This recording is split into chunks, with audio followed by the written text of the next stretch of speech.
The Bloodstone Chronicles, Book 1, A Darker Sun by David Inkling.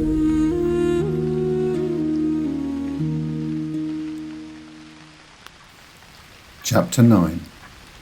Goodbye.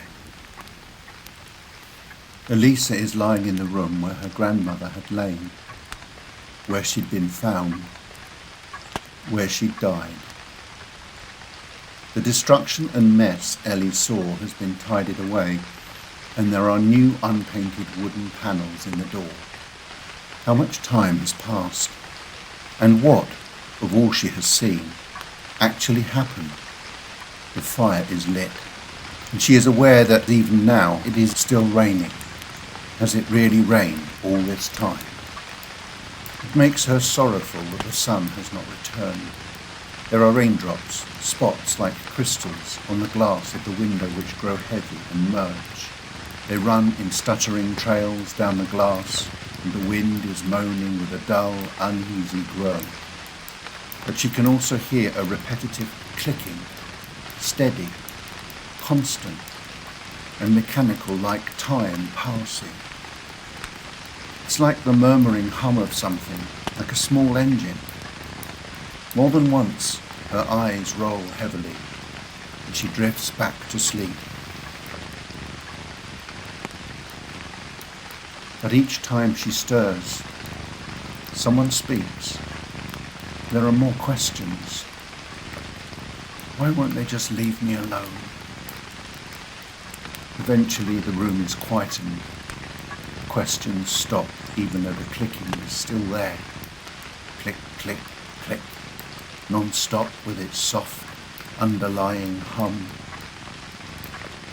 She listens and opens her eyes slowly, tentatively staring at the shelf where her grandmother's books have stood for so many years in a neat line.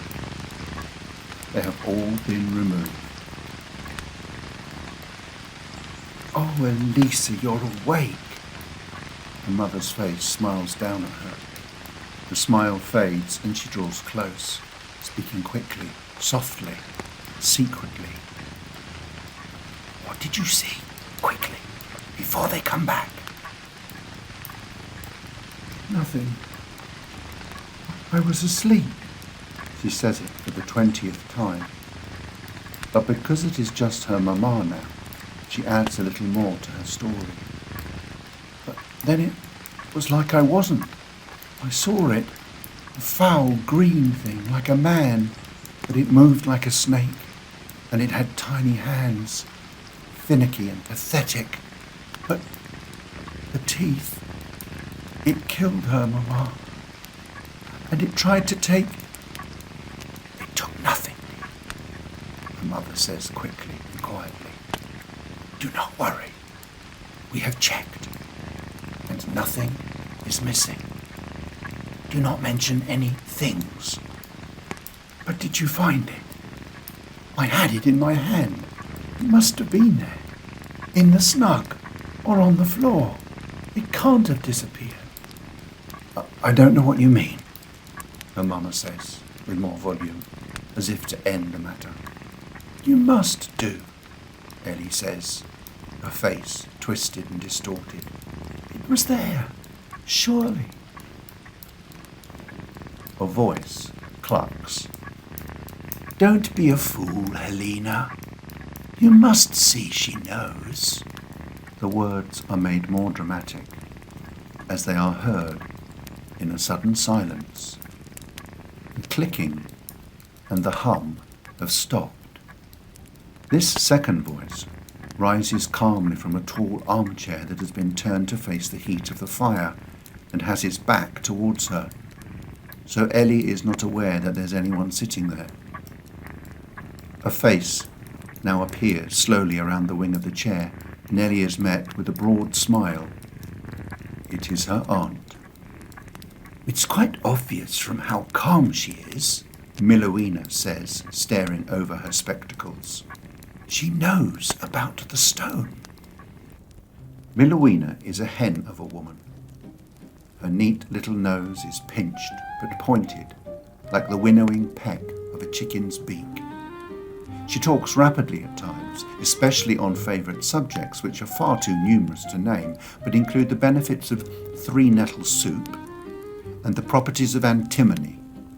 She will engage in conversation with anyone who is willing to become a sparring partner and plays with your words excitedly, as if she is pecking her way through an almanac.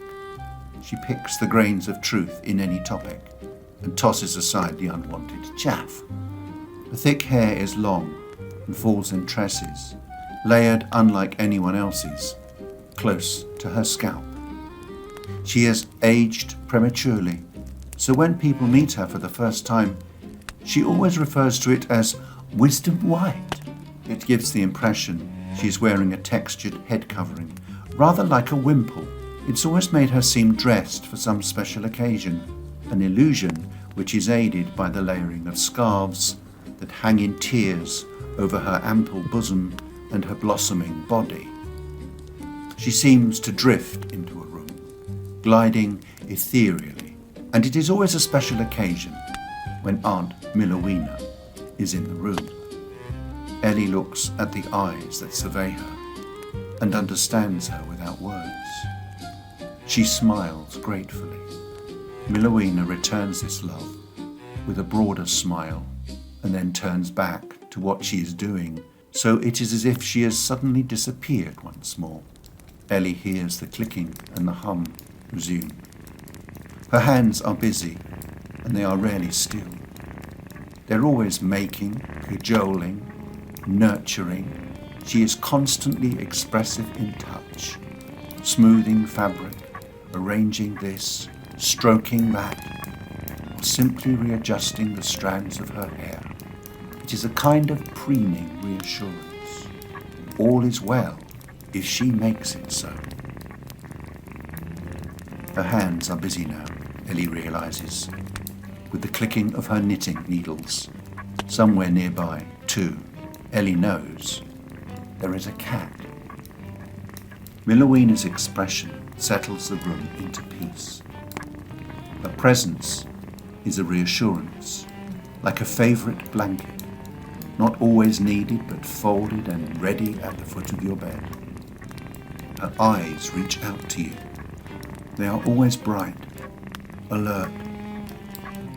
She looks into you rather than at you. She knows you immediately, so there is frankly no point in trying to pretend anything otherwise.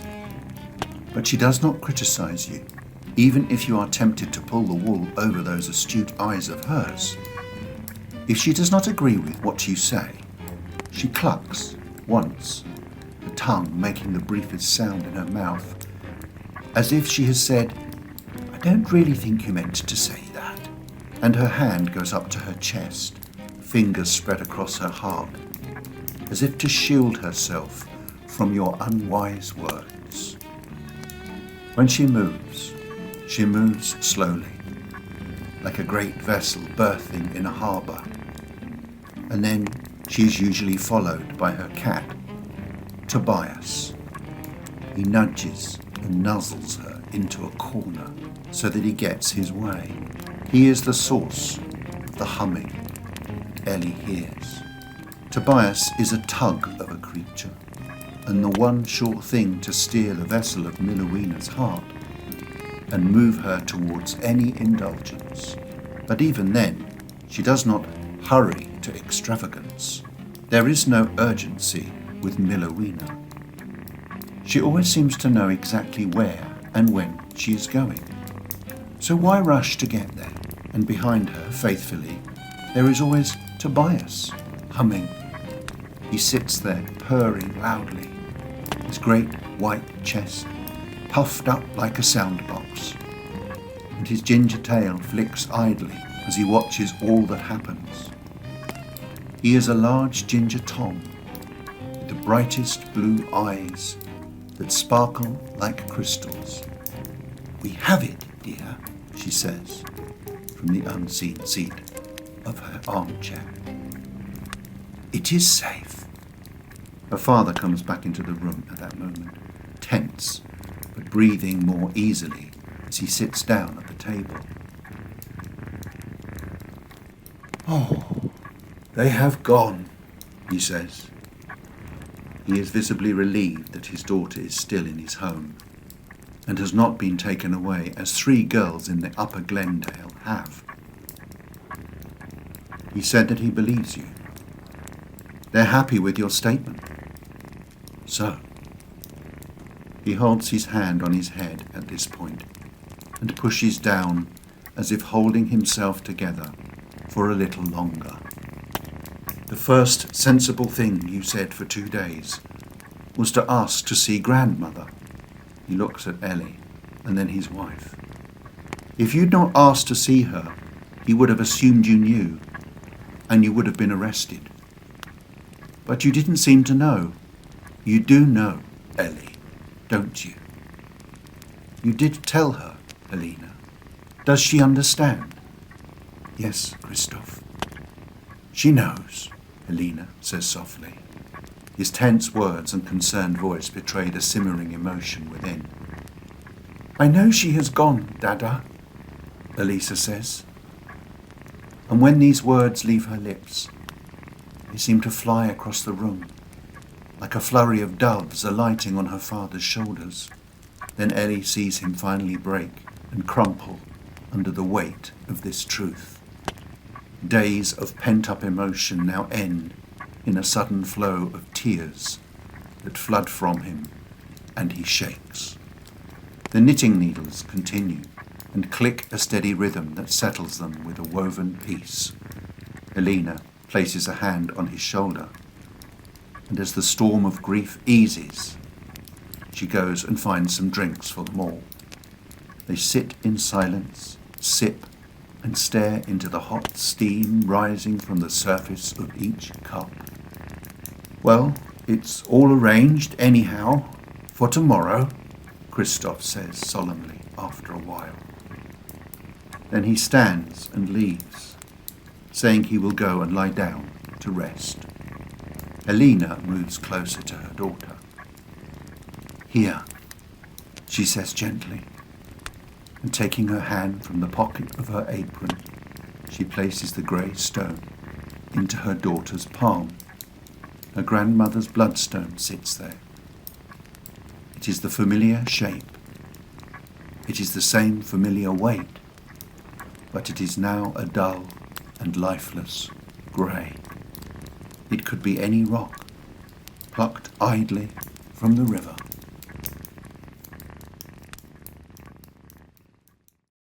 The next day, the rain stops. All around the stone circle, deep puddles of water reflect the grey and heavy sky.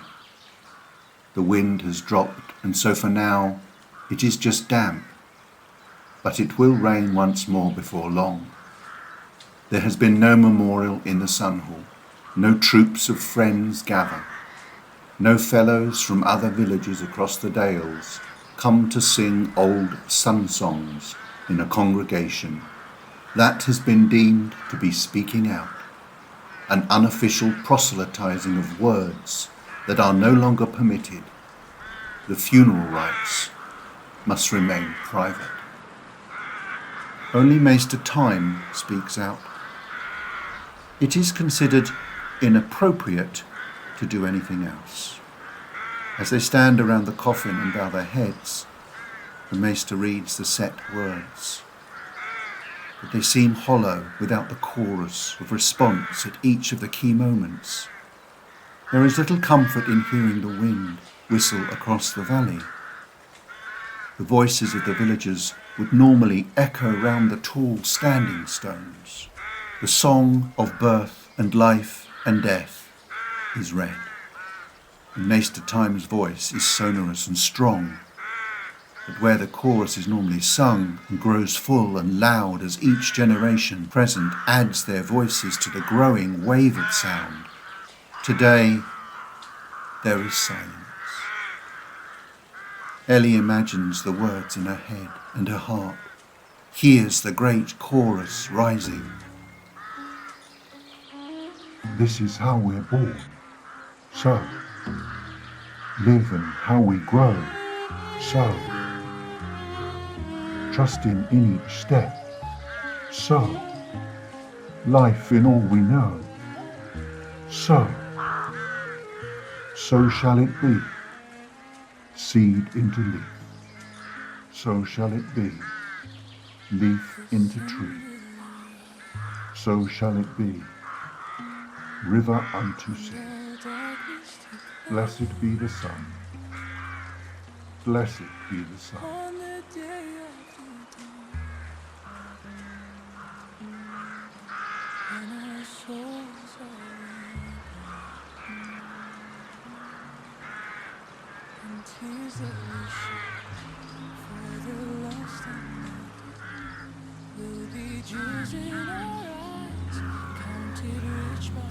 They walked to the circle in silence. A group of farmsters had offered to help the digger, and they carried a box, set it up for the blessing at the table. It is just family. Christoph, Helena and Alicia, then Meluina and the maester following on. They move the box to the cart and Asta pulls away slowly. Someone has decorated the brow of her bridle with bright yellow flowers and woven strands of straw. They cover the box in a satin cloth that often shimmered in the sunlight with every colour, but today it hangs heavy and dank. A large garland of sunflowers, of course, covers the top of the box.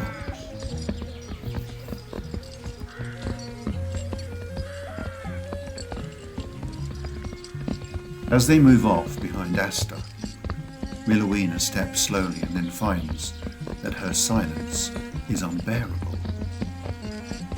She begins to move her lips to the words, and then, slowly, she sings.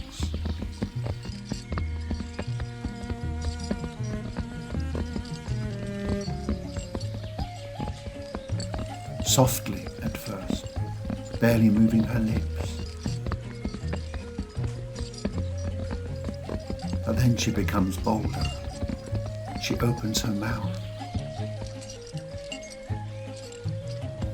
And the others join in with the familiar words. In the day we shall sing, for the sun will arise. The sun will arise, and all darkness decline on the day of the dawn, when all souls are reborn, and tears that we shed for the lost and the dead will be jewels in our eyes, counted rich by the wise. But in this sweet release, be their rest, be their peace, as we look to the skies and we lift up our eyes. With our voices as one, and time's journey done, we will look to the skies. And our voices we raise, for today and all days, let the land hear our cries. For the sun shall arise. And the sun shall arise. Fear we not, we shall sing, for the sun will arise. In the day we shall sing, for the sun will arise. In the dark we shall sing, for the sun will arise. In our pain we shall sing, for the sun will arise. In our joy we shall sing, for the sun will arise. And our voices we raise, for today and all days, let the land hear our cries, for the sun shall arise. And tears that we shed for the lost and the dead will be jewels in our eyes, counted rich by the wise. But in this sweet release, be their rest, be their peace, as we look to the skies and we lift up our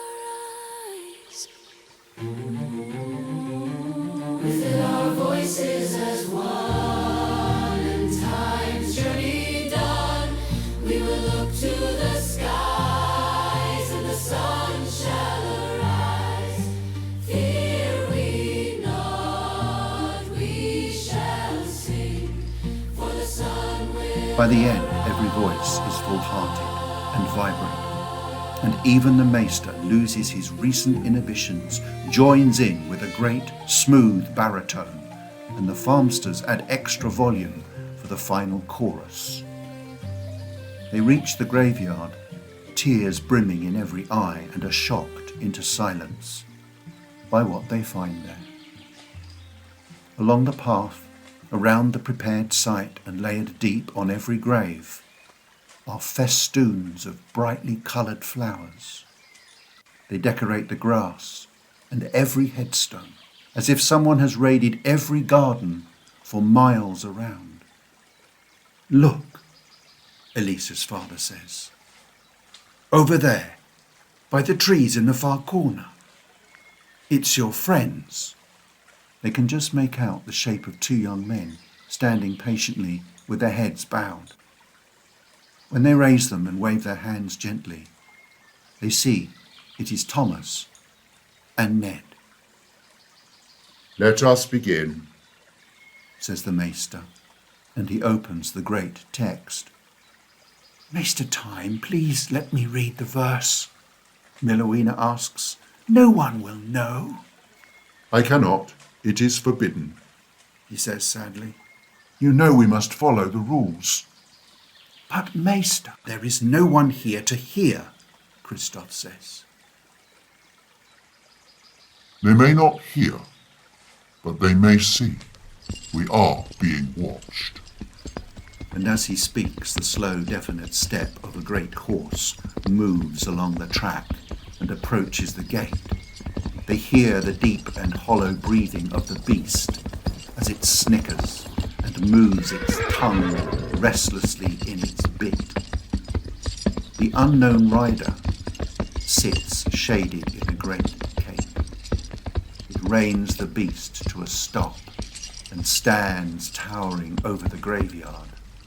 The maester is right.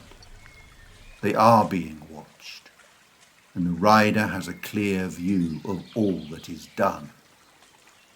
"This is ridiculous. Is there to be no privacy from now on?" Alina whispers. She breathes deeply, pulls her hands closer and lowers her head. Her privacy will have to be internalized, like her thoughts and her words.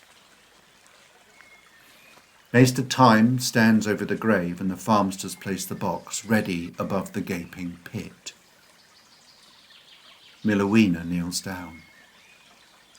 She takes up some of the flowers left by others and approaches the box, then addresses the maester. "Well, perhaps I may at least hold the text," she says. He pauses, unsure, and then she moves over and takes the book, holds the pages open as Maester Time reads the words. Blessed be the one who dies. Blessed be the sun that rises. Blessed be the seed reborn.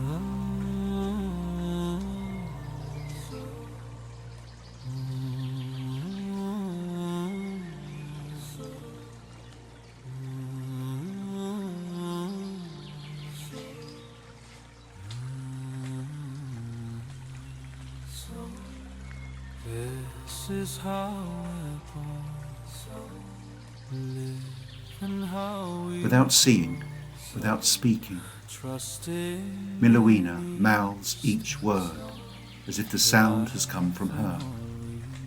There are more tears running down her cheeks, and she lets them flow as the words continue. And how we grow, trusting in each step, life and all we know. From and unto the soil we come and we go. So, blessed be the seed. And with these words the maester takes seed from his pocket and throws it over the grave. The gathered mourners whisper the response. So. Blessed be the life. At this point he opens his hand, and Christoph Helm steps forward with the traditional wooden corn. It is decorated with a pattern of leaves and lights, and on the top, within a circle, there is a butterfly design. When it is opened, a shimmer of 83 white and blue butterflies rise up and fly around the grave. The mourners watch in silence for a few moments as the butterflies dance in the air and settle on nearby decorations of flowers. "One for each sun circle, Mama," Milowina says softly and smiles as her sister steps forward. She takes one of her hands. And blessed be the death. Maester Time says finally. Here it is traditional for the Maester reading to utter the final "so" as the text is closed. But before he has opened his lips, Helena holds her head high, looks up to the sky, and speaks the final word.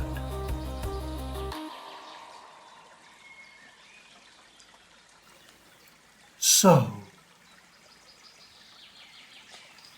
The Maester takes the text, placing it under his arm, walks quickly and quietly away. He leaves the others at the graveside. With the official part of the service over, Tom and Ned now step forward. They walk up and greet the family. "Thank you, boys," Helena says. "What you did was truly beautiful." "We only collected the flowers from everyone in the valley," Ned says. "Some people even came down from Springdale at first light this morning," Tom says. "They wanted you to know that they would all have been here. Each flower is a gift from someone who knew and loved your mother. Nelda was a much respected maestra and a true friend to all the people of the Dales."